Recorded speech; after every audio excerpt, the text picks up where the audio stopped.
بسم اللہ الرحمن الرحیم الرحمن علم القرآن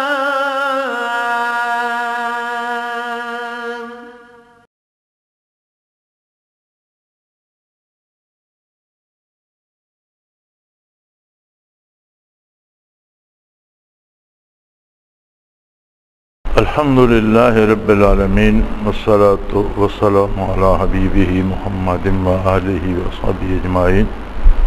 اعوذ باللہ من الشیطان الرجیم. بسم اللہ الرحمن الرحیم. ان یمسسکم کرح فقد مس القوم کرح مثلہ وتلک الایام نداولها بین الناس ولیعلم اللہ الذین آمنوا ویتخذ منکم شہداء واللہ لا يحب الظالمین ولیمحص اللہ الذین آمنوا ویمحق الکافرین.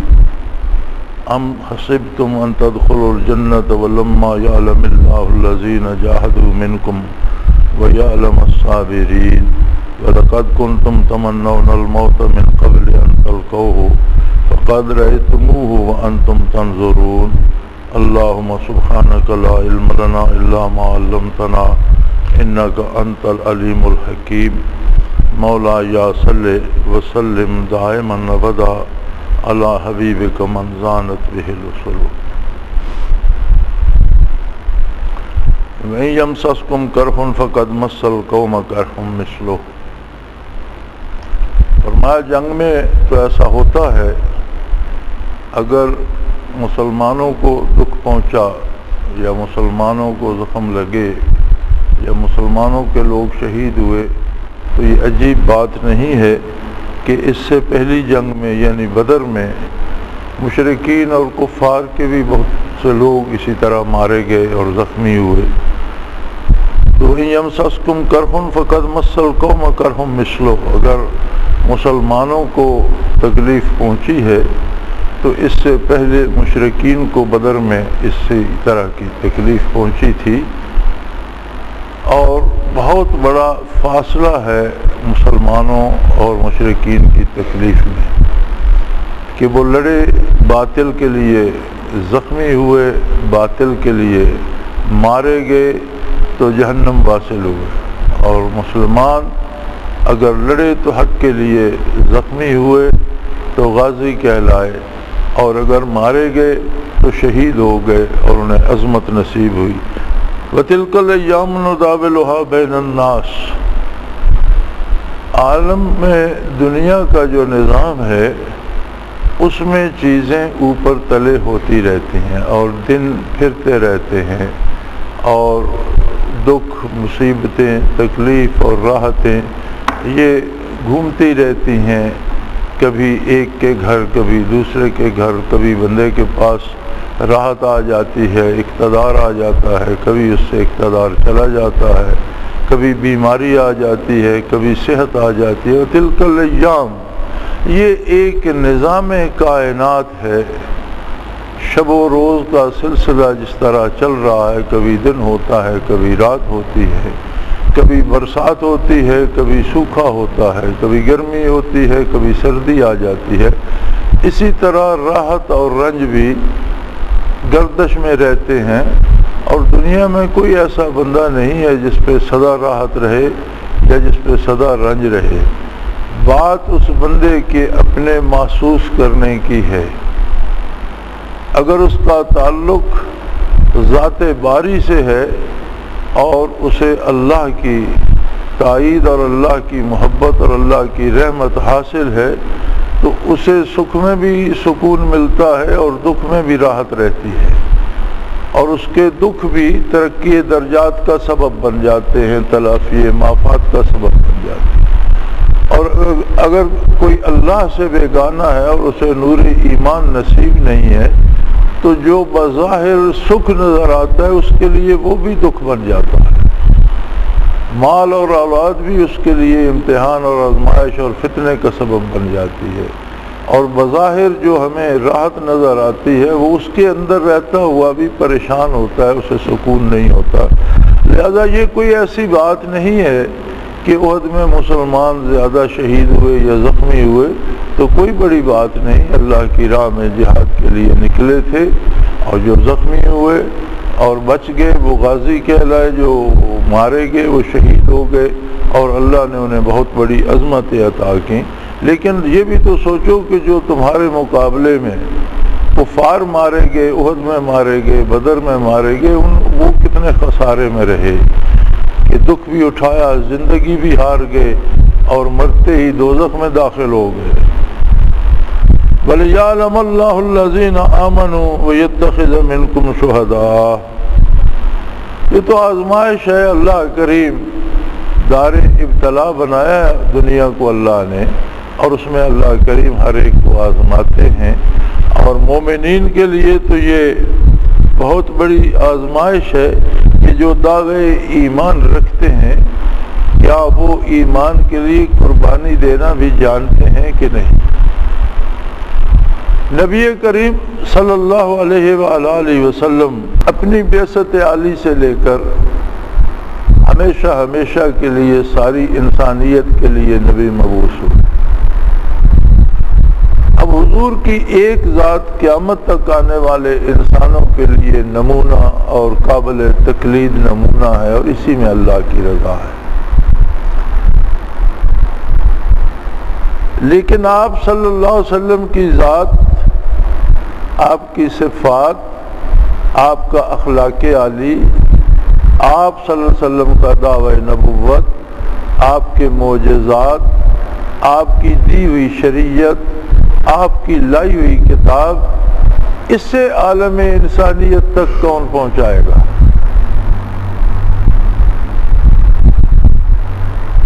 سارے دنیا میں یقیناً ایسے افراد کی ضرورت ہوگی، ان لوگوں کی ضرورت ہوگی کہ جو حضور اکرم صلی اللہ علیہ وسلم کا ساتھ دیں اور آپ کے ساتھ ہر سرد و گرم زمانہ سے گزریں، اور شریعت پر عمل کر کے ثابت کریں کہ صرف نبی ہی نہیں، ہر مسلمان شریعت پر عمل کر سکتا ہے، اور پھر وہ پوری دیانتداری سے آپ صلی اللہ علیہ وسلم کی ہر بات، آپ کی ہر عادت کریمانہ، آپ کی زندگی، آپ کا سونا جاگنا، اٹھنا بیٹھنا، ملاقات کے انداز، خطاب فرمانے کے انداز، خوشی اور ناراضگی کے انداز، ایک ایک ادا کو آگے دنیا کو پہنچائیں۔ اور صحابہ کرام نے اس کا حق ادا کر دیا کہ آج 14 صدیاں بعد بھی مسلمانوں کے پاس حضور اکرم صلی اللہ علیہ وآلہ وسلم کا ارشاد فرمایا ہوا ایک ایک لفظ محفوظ ہے۔ آپ کی ساری حیات طیبہ بچپن سے لے کر وصال تک اس کا ایک ایک لمحہ مسلمانوں کے پاس محفوظ ہے۔ حضور استراحت کس انداز سے فرماتے تھے، اندرون خانہ کیا کام کرتے تھے، بات کس انداز سے فرماتے تھے، ازواج مطہرات کے ساتھ سلوک کیسا تھا، گھر آنے والوں کے ساتھ کیا اخلاق کریمانہ تھا، گھر سے باہر ہوتے تھے تو کیا فرماتے تھے، جنگ میں آپ کا رویہ کیا ہوتا تھا، صلح میں آپ کے انداز کیا ہوتے تھے، حکومت و سلطنت آپ نے کس انداز سے اس کی بنیاد رکھی اور کس انداز سے کرنے کا طریقہ سکھایا، مزدوری کیسے کی جاتی ہے، تجارت کیسے ہونی چاہیے، کاروبار کیسے ہونا چاہیے، زندگی کا کوئی راستہ ایسا نہیں ہے جس پر نقوش کف پائے محمد الرسول اللہ صلی اللہ علیہ وسلم ثبت نہ ہو۔ لیکن ان سب کو پوری انسانیت تک پہنچانے کے ذمہ دار کون ہیں؟ یہی بات صحابہ کرام کو مخاطب کر کے غزوہ احد کے موقع پر اللہ کریم ارشاد فرما رہا ہے کہ تمہاری ذمہ داری کوئی تھوڑی سی نہیں ہے۔ جس طرح آج کے بعض گمراہ فرقے کہتے ہیں کہ صحابہ میں تو کوئی ایماندار رہا نہیں تھا، اگر اس طرح کی خرافات مان لے جائیں تو اسلام کا ثبوت ہی نہیں ملتا۔ اسلام ثابت کس سے کرو گے؟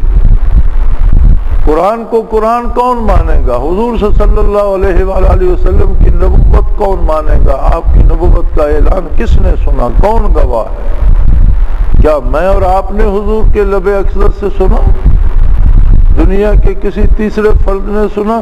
وہی لوگ ہیں والسابقون الاولون من المہاجرین والانصار، ایک ہی طبقہ ہے، اور اس ایک طبقے کو اللہ کریم نے وہ عظمت دی ہے کہ ان کے بعد سے لے کر قیامت تک آنے والی انسانیت کو ایک طبقہ قرار دیا ہے اور مہاجرین و انصار کو ایک طبقہ قرار دیا ہے۔ ایسے مثالی لوگ تھے۔ فرمایا والسابقون الاولون من المہاجرین والانصار، یہ جو لوگ ہیں جنہیں اللہ نے سبقت دی اور سب پر فضیلت دی اور کائنات سے بازی لے گئے حضور کی اطاعت اور جانثاری میں، مہاجرین و انصار، یہ ایسے لوگ ہیں کہ اب ان کے بعد قیامت تک آنے والی ساری انسانیت میں والذین اتبعوہم بإحسان، جو کوئی خلوص دل سے ان کی پیروی کرے گا رضی اللہ عنہ ورضوا عنہ،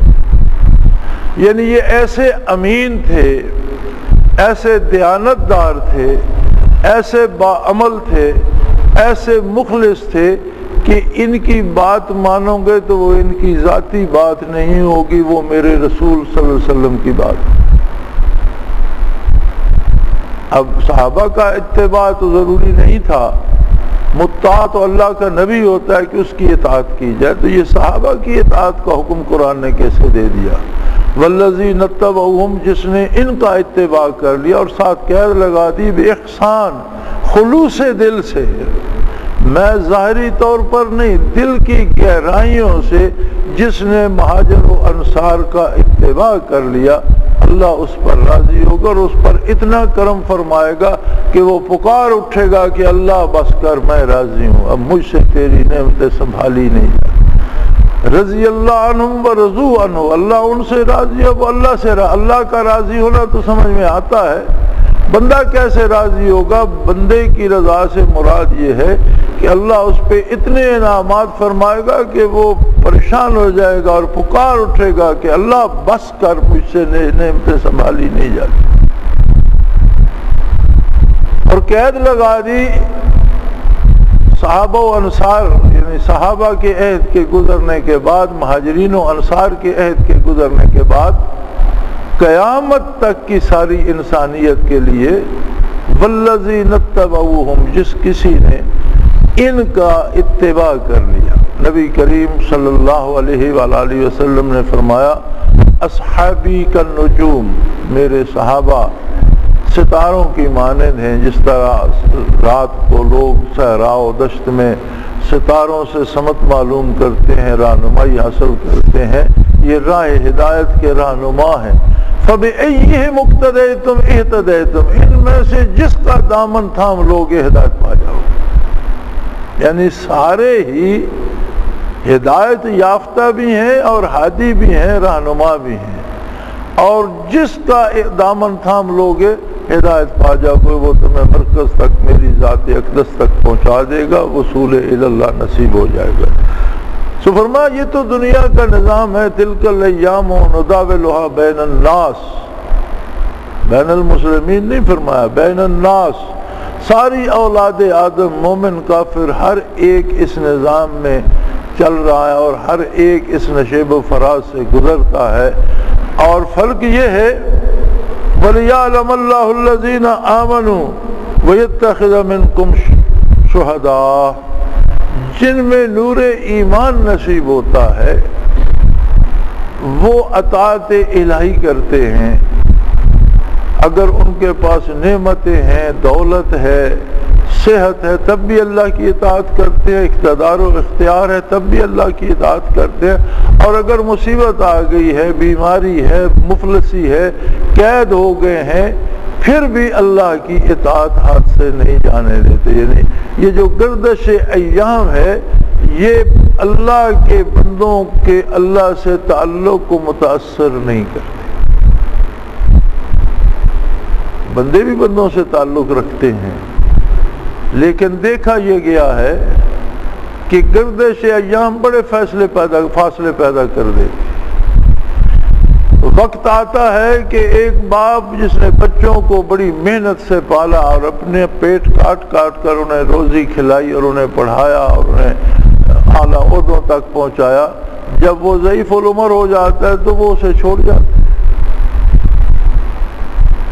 باپ اور بیٹے سے بڑا رشتہ کیا ہوگا، ماں اور بیٹے سے بڑا رشتہ کیا ہوگا، لیکن ہم نے دیکھا کہ باپ پریشان رول رہے ہوتے ہیں اور بیٹے بڑے بڑے عہدوں پہ فائز ہوتے ہیں اور انہیں نہیں پوچھتے. تو یہ گردش ایام ہے نا جس نے درمیان میں فاصلے پیدا کر دوستوں کو چھوڑ جاتے ہیں، رشتہ داروں کو چھوڑ جاتے ہیں. لیکن جو تعلق اللہ کے رسول سے نصیب ہوتا ہے، اگر واقعی وہ تعلق ہو تو وہ گردش ایام سے متاثر نہیں ہوتا. تنگی آئے یا فراخی، زندگی ملے یا موت، شہید ہو جائیں. ایک صحابی زخمی ہو گئے اور ان کے زخم بڑے جان لیوا تھے. احد میں ایک صحابی کو تلوار یہاں لگی، ان کی آنکھ اس طرح کٹ کر لٹک گئی. انہیں حضور کی خدمت عالی میں پیش کیا گیا. آپ صلی اللہ علیہ وسلم نے دستے مبارک سے آنکھ کو واپس اپنی جگہ رکھ دیا، ٹھیک ٹھاک ہو گئے، پھر جہاد میں شامل ہو گئے. دوسرے ایک صحابی اسی طرح شدید زخمی ہوئے تو صحابہ فوراً اٹھا کر حضور کی خدمت عالی میں لے آئے کہ حضور دستے مبارک پھیر دیں گے، بدن پر زخم درست ہو جائیں گے. انہوں نے رخ انور کو دیکھا اور اجازت چاہی کہ یا رسول اللہ اجازت ہو تو یہ میری گال کو، میرے رخسار کو آپ کے قدم مبارک پہ رکھ دیں. حضور مسکرائے. صحابہ جو اٹھا کر لائے تھے انہوں نے اس حال میں لٹا دیا حضور کے سامنے کہ ان کا رخسار مبارک حضور کے قدم مبارک پر تھا. شہید ہو گئے. یہ بات تو تعلق کی ہے نا کہ اگر ان کی آنکھ درست ہو سکتی ہے تو ان کے زخم بھی درست ہو سکتے. وہ حضور نے اپنی مرضی سے کر دی. ان سے پوچھا کیا بات ہے، کیا چاہتے ہو؟ فرمایا مجھے اجازت دی جائے میرا رخسار آپ کے قدم عالی پر ہو. اور جب رخسار قدم عالی پہ رکھا تو شہید ہو گئے. انہوں نے کہا میری منزل تھی، میں اپنی منزل پر پہنچ گیا. گردش ایام نے یا مرور زمانہ نے یا حالات کی تنگی نے یا موت کی تلخی نے اس محبت میں کمی نہیں آنے دی جو اسے اللہ کے رسول صلی اللہ علیہ وسلم سے تھی. صاحب روح المعانی یہاں لکھتے ہیں محبت کے بارے. محبت کو بڑے لوگوں نے اس کی وضاحت کی ہے، ڈسکرائب کرنے کی کوشش کی ہے اور اپنی رائے دی ہے. صاحب روح المعانی لکھتے ہیں کہ محبت ایک جذبہ لطیف ہے، ایک لطیف احساس ہے جسے محبوب کی مہربانیاں بڑھاتی نہیں ہے اور اس کی سختی کم نہیں کر سکتی. کہ محبوب کی طرف سے سختی ہو، محبت حقیقی ہو تو وہ کم نہیں ہوتی، اور محض مہربانیاں ہوں تو بڑھتی نہیں، محبت ہی رہتی ہے اور اپنے حال پہ قائم رہتی ہے. اور جو تکلیف آئے اور کم ہو جائے اور کچھ ملتا ہو تو وہ بڑھ جائے، یہ محبت نہیں، یہ سوداگری ہے، یہ لین دین ہے. اپنی غرض کی بات ہے کہ غرض پوری ہو تو تعلق مضبوط ہو جائے، اور غرض سمجھ آتی ہو کہ اب غرض یہاں سے پوری نہیں ہوگی تو تعلق ختم کرنا شروع کر دے.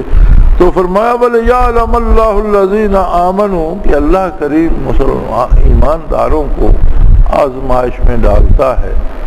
اللہ تو جانتا ہے لیکن وہ چاہتا ہے کہ ساری کائنات بھی جانے، فرشتے بھی جانے.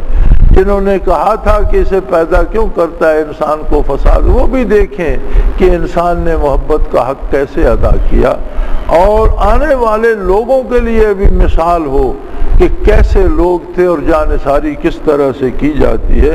وَيَتَّخِذَ مِنْكُمْ شُهَدَاءَ اور جو تم میں سے موت سے ہمکنار ہو جاتے ہیں میری راہ میں، میرے نبی کے اتباع میں انہیں اپنا گواہ بنا لیتا ہوں، شہید بنا لیتا ہوں، عظمت شہادت سے سرفراز کر دیتا ہوں. اور میری ذات کا، میری عظمت کا، میری توحید کا، میری صفات کا جان دے کر وہ گواہ بن جاتا ہے، اور اسے وہ عظمتیں عطا ہوتی ہیں کہ فرمایا کبھی یہ سوچو بھی نہیں، وَلَا تَحْسَبَنَّ الَّذِينَ قُتِلُوا فِي سَبِيلِ اللَّهِ أَمْوَاتًا، کبھی یہ سوچو بھی نہیں کہ جو اللہ کی راہ میں قتل ہو گئے وہ مر گئے، نہیں، بل احیاء عند ربهم يرزقون، زندہ ہیں اپنے رب کے پاس اور موج کرتے ہیں، کھاتے پیتے ہیں، تم سے زیادہ خوشحال ہیں اور بڑے موج میلے میں ہیں۔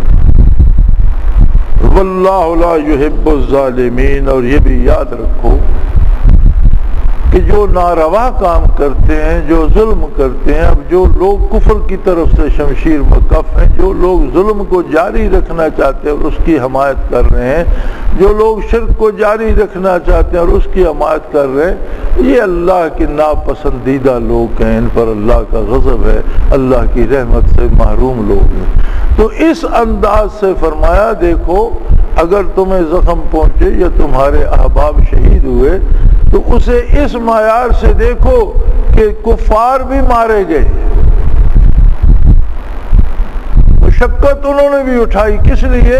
باطل کے لیے، زخم انہوں نے بھی کھائے، کس لیے؟ باطل کے لیے، مرے ان کے لوگ بھی اور جہنم داخل ہوئے۔ کتنا بڑا فاصلہ ہے کہ تمہارا ہر قدم جو ہے وہ عبادت شمار ہوا، تمہارے شب و روز حضور بارگاہ الہی میں شمار ہوئے، تمہاری ایک ایک حرکت عبادت شمار ہوئی، تمہارا جہاد شمار ہوا، تمہارے زخم جو ہیں ایک ایک زخم اللہ کریم اس کے بدلے کروڑوں رحمتیں نازل فرماتا ہے، اور تم نے زخم کھائے عظمت الہی کو اجاگر کرنے کے لیے اور دنیا پہ ظاہر کرنے اور اس کے گواہ بن کر، اور جو لوگ تمہارے قتل ہو گئے وہ شہید ہو گئے، اللہ کی عظمت کے گواہ بن گئے، اور شہادت کے مقامات جو ہیں وہ تم جانتے ہو۔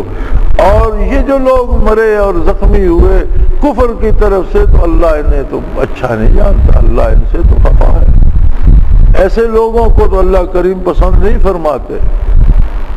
اور پھر یہ مقابلے حق و باطل کے ہوتے ہیں، لِيُمَحِصَ اللَّهُ الَّذِينَ آمَنُوا وَيَمْحَقَّ الْكَافِرِينَ۔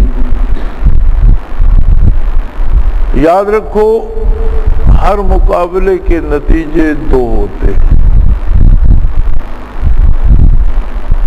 ایک ہوتی ہے جو وقتی طور پر فوری طور پر ایک نتیجہ سامنے آتا ہے، ایک ہوتا ہے جو ہمیشہ کے لیے ایک طریقہ کار بن جاتا ہے، ایک دائمی نتیجہ ہوتا ہے۔ تو فرمایا یہ جو حق و باطل کی رزمگاہ ہے، جو میدان مقابلہ ہے حق و باطل کا، اس کا جو دائمی نتیجہ ہے وہ یہ ہے کہ حق غالب رہے گا اور باطل کو مٹنا ہوگا۔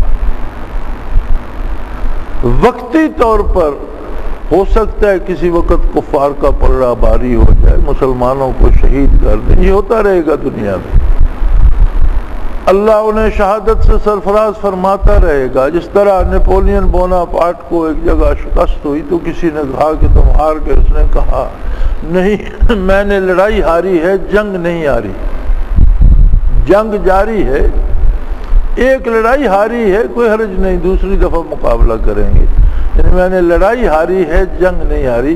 تو مومن اگر کسی میدان میں شہید ہو جاتا ہے، سارے بھی شہید ہو جاتے ہیں، فرمایا کوئی فرق نہیں پڑتا، لڑائی ہاری جا سکتی ہے، مومن جنگ نہیں ہارتا۔ اور پھر مومن کو یہ بھی ہار نہیں ہے، یہ بھی اس کی فتح ہے کہ وہ اپنی منزل پر پہنچ گیا، شہادت کی عظمت سے سرفراز ہوا، اللہ کی رضا سے سرفراز ہوا۔ تو مومن کی زندگی کا مقصد ہی حصول رضائے باری ہے، اسے وہ نصیب ہو گئی تو وہ جیت گیا، وہ کہاں آ رہا۔ وَلِيُمَحِصَ اللَّهُ الَّذِينَ آمَنُوا، اور یہ جو زخم لگتے ہیں یا جو دکھ آ جاتا ہے تو مومن سے میل کچیل صاف ہو جاتا ہے، مومن کا دامن پاک ہو جاتا ہے۔ یعنی اگر اللہ کے نیک بندوں پہ دکھ آتا ہے، تکلیف آتی ہے، مصیبت آتی ہے، بیماری آتی ہے، افلاس آ جاتا ہے، تو تلافی معافات ہو جاتی ہے، کچھ کمی عبادات میں رہ گئی، چھوٹی موٹی غلطیاں ہو گئیں، اللہ کریم اس بیماری کے صدقے وہ معاف فرما دیتا ہے۔ جو لوگ نیک ہوتے ہیں ان پر جب مصیبت آتی ہے وہ ترقی درجات کا سبب بن جاتی ہے، لیکن کافر پر جو پریشانی آتی ہے وہ از قسم عقوبات ہوتی ہے، وہ سزا ہوتی ہے۔ اور یاد رکھیں مومن پہ جو تکلیف ہوتی ہے اس کا مطلب ہے وہ علاج ہو گیا، اور علاج میں تو راحت ہوتی ہے۔ کسی کو زخم لگا ہوا ہے، اس کے علاج کے طور پر اس پہ پٹی کرتا ہے تو اس سے اسے سکون ملتا ہے، راحت ملتی ہے۔ مومن پہ تکلیف آتی ہے تو اس کا دل مطمئن اور پرسکون رہتا ہے۔ کافر پہ آتی ہے تو وہ چلاتا ہے، چونکہ از قسم عقوبات ہوتی ہے، وہ ایسے ہوتی ہے جیسے پہلے زخم ہے، بجائے علاج کے اس میں اور سوئیاں چبھوئی جائیں تو وہ تو چلائے گا زخمی۔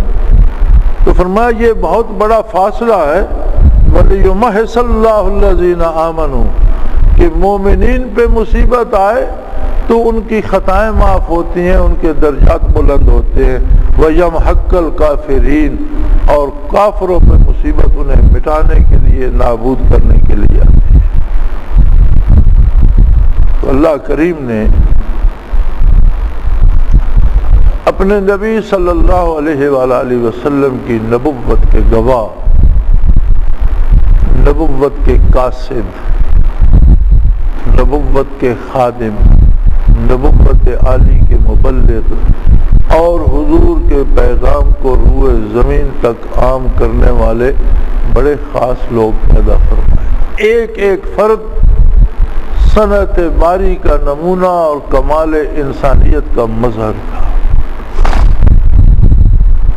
نیز فرمایا عمومی طور پر یہ بھی دیکھو، ام حسبتم ان تدخلوا الجنة ولما يعلم الله الذين جاهدوا منكم ويعلم الصابرين۔ اب یہ بھی کیسے ہو سکتا ہے کہ جب تم دار ابتلا میں آ گئے، کمرے امتحان میں آ گئے، آزمائش کے گھر میں آ گئے، تو یہاں آزمائش تو ہوگی، امتحان تو ہوگا، اور وہی کامیاب ہوگا جو اپنے پرچے صحیح حل کرے گا۔ اب یہ بات تو نہیں ہے کہ آپ دنیا میں آئے اور کھایا پیا مر گئے اور آپ جنت چلے گئے۔ فرمایا اس طرح جنت کوئی نہیں جائے گا۔ اگر اس طرح جنت جانا ہوتا تو پھر تو یہ سارے حیوان، درندے، چرند پرند جنت چلے جاتے۔ جنت جانے کے لیے جنت کی تیاری کرنی پڑے گی، اپنے کو اس کا اہل ثابت کرنا پڑے گا۔ ام حسبتم، کیا تم لوگ یہ سوچتے ہو، ان تدخلوا الجنت، کہ تم جنت میں چلے جاؤ گے، ولما یعلم اللہ الذین جاہدوا منکم، اور اللہ کریم یہ نہیں دیکھیں گے کہ تم میں سے کس نے جہاد کیا، کس کی زندگی کی، کس کی حیات جہاد سے عبارت ہے، کس کی راتیں، کس کے دن، کس کی سوچیں، کس کا کردار اول و آخر جہاد سے عبارت ہے۔ اتباع رسالت مآب صلی اللہ علیہ وآلہ وسلم سارے کا سارا جہاد ہے۔ کوئی بھی عمل حضور کے تابع، حضور کی رضا کے لیے، حضور کی اطاعت کے لیے کیا جائے وہ جہاد ہے۔ آگے جہاد کی قسمیں ہیں کہ اپنے نفس سے جہاد ہے، معاشرے سے جہاد ہے، اور علم سے، تلوار سے، زبان سے جہاد ہے، قلم سے جہاد ہے، تلوار سے، بندوق سے، اسلحہ سے جہاد ہے۔ یہ اقسام الگ ہیں، لیکن بنیادی طور پر دین کے ہر حکم پر عمل بنیادی طور پر جہاد ہے کہ اس کے مقابلے کے لیے خود انسان کے اندر اس کا نفس موجود ہے، شیطان موجود ہے، بلکہ شیاطین کی فوج موجود ہے اسے گمراہ کرنے کے لیے۔ تو اس سب سے مقابلہ کر کے انسان اللہ و اللہ کے حبیب کی اطاعت کرتا ہے۔ جیسے خود نبی کریم صلی اللہ علیہ وسلم ایک جہاد سے فارغ ہو کر واپس تشریف لائے تو آپ نے فرمایا رجعت من الجہاد الاصغر الى جہاد الاکبر، او کما قال رسول اللہ صلی اللہ علیہ وسلم، کہ ہم جہاد اصغر سے، چھوٹے جہاد سے بڑے جہاد کی طرف آگے۔ میدان کارزار میں داد شجاعت دینے کو اور سر کٹانے کو حضور نے جہاد اصغر کہا کہ جب جنگ کا سماں بنتا ہے تو جوش جذبات میں بہت سے لوگ وہ کام کر جاتے ہیں جو ویسے مشکل ہے، لیکن پوری زندگی کو اطاعت کے لیے مختص کر دینا، اپنی خواہشات کو تج دینا اور احکام شریعت کو وظیفہ بنا لینا، فرمایا یہ جہاد اکبر ہے، یہ بہت بڑا جہاد ہے، یہ ہر لمحے جہاد ہے۔ فرمایا لوگوں یہ نہ سوچو کہ یوں ہی مذاق میں جنت چلے جائیں گے، نہیں، اللہ کریم دار ابتلا میں، آزمائش میں ڈالیں گے، پتہ چلے گا کس نے جہاد کیا، وَيَعْلَمَ الصَّابِرِينَ، اور صبر کرنے والوں کو عظمتیں دے گا، جانے گا، دیکھے گا کس نے اطاعت پہ صبر کیا، کس نے اللہ کے رسول کی اطاعت کو زندگی کا شعار بنا لیا، کس نے قدم قدم پر نفس کو اور شیطان کو شکست دی، کس نے خواہشات کو قدم قدم پر روندا، اور کون صبر کر کے سلامتی کے ساتھ، استقامت کے ساتھ نبی کریم صلی اللہ علیہ وسلم کے نقوش کف پا پہ پہرا دیتا رہا۔ آخر دعوانا ان الحمدللہ رب العالمین۔ اللہ اللہ اللہ اللہ اللہ اللہ اللہ اللہ۔